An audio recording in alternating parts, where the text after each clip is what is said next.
আসসালামু আলাইকুম এভরিওয়ান, সবাইকে স্বাগত জানাচ্ছি আমার চ্যানেলে বোরহানির রেসিপি দেখার জন্য। খুবই সহজ একটা রেসিপি।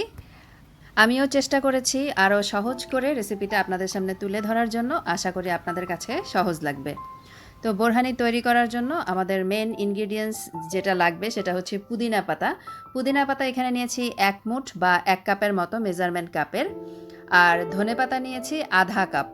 পুদিনা পাতা যতটুকু আমরা নিব, বোরহানি তৈরি করার ক্ষেত্রে ধনে পাতা নিতে হবে ঠিক তার অর্ধেক পরিমাণ। কাঁচামরিচ নিয়েছি বেশ কিছু, তবে সবগুলো দিব না, এখান থেকে 5-6টা আমি ব্যবহার করব। সবগুলো উপকরণ আমি সামান্য একটু পানি দিয়ে ব্লেন্ড করে নিব। এখন অন্য একটা বাটির মধ্যে আমি নিয়ে নিচ্ছি 1/2 কেজি পরিমাণে টক দই। এটা বাজারের কেনা টক দই, আপনারা চাইলে ঘরে পাতা দই দিয়েও কিন্তু বোরহানি তৈরি করতে পারবেন। তো টক দইটা ঘন নাকি পাতলা এটাও কিন্তু বোরহানি তৈরি করার জন্য একটা খেয়াল রাখার বিষয়। তো আমার টক দইটা খুব ঘন দেখতে পাচ্ছেন। এর মধ্যে আমি দিয়ে দিলাম নর্মাল লবণ আধা টেবিল চামচ পরিমাণ, বিট লবণ আধা টেবিল চামচ পরিমাণ, আর চিনি 1 টেবিল চামচ পরিমাণ। আমি যেই টক দইটা ব্যবহার করছি এই টক দইটা একদমই টক না, সে কারণে আমি চিনির পরিমাণটা কম দিয়েছি। নর্মালি বাংলাদেশে যেই টক দই পাওয়া যায় সেটা খুব টক হয়, সেক্ষেত্রে কিন্তু চিনির পরিমাণটা একটু বাড়িয়ে দিতে হবে। এবারে সেই উপকরণগুলো আর টক দইটা আমি খুব ভালোভাবে একটা হুইস্ক দিয়ে ফেটিয়ে নিয়েছি। এখন এর মধ্যে দিব সরিষা বাটা। সরিষা বাটা প্রায় দিচ্ছি 1/4 কাপ পরিমাণ। আর সেই যে পুদিনা পাতা, ধনে পাতা, কাঁচামরিচের পেস্ট করে নিয়েছিলাম সেখান থেকে আমি 3 ভাগের 2 ভাগ পরিমাণে দিয়ে খুব ভালোভাবে একটা চিকন ছিদ্রযুক্ত চালনির সাহায্যে ছেঁকে দিচ্ছি। আপনারা চাইলে কাপড় দিয়েও এটাকে ছেঁকে দিতে পারেন। বাবুর্চিরা কিন্তু কাপড় দিয়ে ছেঁকেই তারপরে বোরহানিটা তৈরি করে। তো আমি যেহেতু পরিমাণে কম বানাচ্ছি সেই কারণে আমি এরকম চালনি দিয়ে চেলে নিচ্ছি। তবে কাপড় দিয়ে ছেঁকে নিলেও কিন্তু আপনারা পারবেন, তবে পরিমাণে বেশি বানালে অবশ্যই চেষ্টা করবেন কাপড় দিয়ে ছেঁকে নিতে। তো খুব ভালোভাবে চেপে চেপে আমি ছেঁকে নিচ্ছি। এর মধ্যে আমি সামান্য একটু পানি দিয়ে দিলাম। এবারে আরও কিছুক্ষণ খুব ভালোভাবে চেপে চেপে এর থেকে রসটাকে বের করে নিতে হবে, আর এক্সট্রা যেই অংশগুলো থাকবে সেগুলোকে ফেলে দিতে হবে। এইভাবে ছেঁকে পুদিনা পাতা, কাঁচামরিচ, সরিষা আর ধনে পাতাটা ব্যবহার করলে বোরহানিটা খুব স্মুথ হয় আর খেতেও বেশ ভালো লাগে, আর মুখে বা গলায়ও কিছু আর বাঁধে না, এই আর কি। তো এই এক্সট্রা অংশগুলোকে আমি ফেলে দিব। এখন এর মধ্যে আরও কিছু ইনগ্রিডিয়েন্টস অ্যাড করছি। দিয়ে দিচ্ছি গোলমরিচের গুঁড়া 1 চা চামচ পরিমাণ, ভাজা বা টালা জিরার গুঁড়া 1 চা চামচ পরিমাণ, ধনের গুঁড়া দিয়ে দিচ্ছি 1 চা চামচ পরিমাণ। আমরা যে রান্না করি ধনের গুঁড়া দিয়ে, সেই ধনেটাই আমি ব্যবহার করছি। আপনারা চাইলে আস্ত ধনে টেলে গুঁড়ো করেও ব্যবহার করতে পারেন। এখন এর মধ্যে বাবুর্চিদের একটা সিক্রেট ইনগ্রিডিয়েন্টস দিয়ে দিলাম, সেটা হচ্ছে 1 চা চামচ মতন টমেটো কেচাপ। এবারে সব একসাথে ভালোভাবে হুইস্ক দিয়ে মিশিয়ে নিচ্ছি।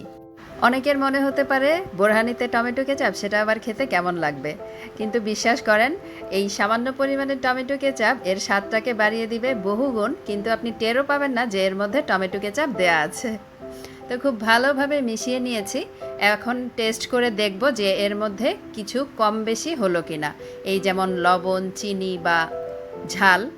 এভাবে খেয়ে টেস্ট করে দেখে তারপরে এর মধ্যে বাকি ইনগ্রিডিয়েন্টস আবারও মিশাতে হবে। বোরহানিটা পারফেক্টভাবে তৈরি করার কিন্তু এটা একটা বড় কারণ, যেটা একবারে সব ইনগ্রিডিয়েন্টস মিশানো যায় না। অল্প অল্প করে মিশিয়ে তারপরে টেস্ট করে দেখতে হয় যে কি কতটা পরিমাণে লাগবে। আমি এর মধ্যে আরও 1 টেবিল চামচের মতো চিনি দিয়ে দিলাম, আরও দিয়ে দিলাম প্রায় 1/3 কাপের মতো পানি, আর দিয়ে দিলাম গোলমরিচের গুঁড়া। গোলমরিচের গুঁড়া এখন আধা চা চামচ পরিমাণ দিয়েছি। এবারে আবারও খুব ভালোভাবে মিশিয়ে নিচ্ছি। পুদিনা পাতার ফ্লেভারটাও একটু কম মনে হয়েছে, তাই আমি এর মধ্যে বাকি যে 1 ভাগ পরিমাণ পুদিনা, ধনে পাতা আর হচ্ছে কাঁচামরিচের পেস্ট ছিল সেটাও দিয়ে দিচ্ছি। দিয়ে এর মধ্যে খুব ভালোভাবে এটাকে ছেঁকে তারপরে দিয়ে দিব। আর পানির পরিমাণ এখানে আমি কতটা মিশিয়েছি সেটা বলে দিচ্ছি।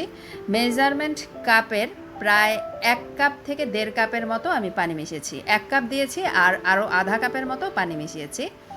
তো টক দইয়ের কিন্তু যদি ঘন হয় সেক্ষেত্রে 1.5 কাপের মতো পানি মিশাতে হবে, আর যদি পাতলা হয় তাহলে কিন্তু পানির পরিমাণ আরও কম মিশাতে হবে।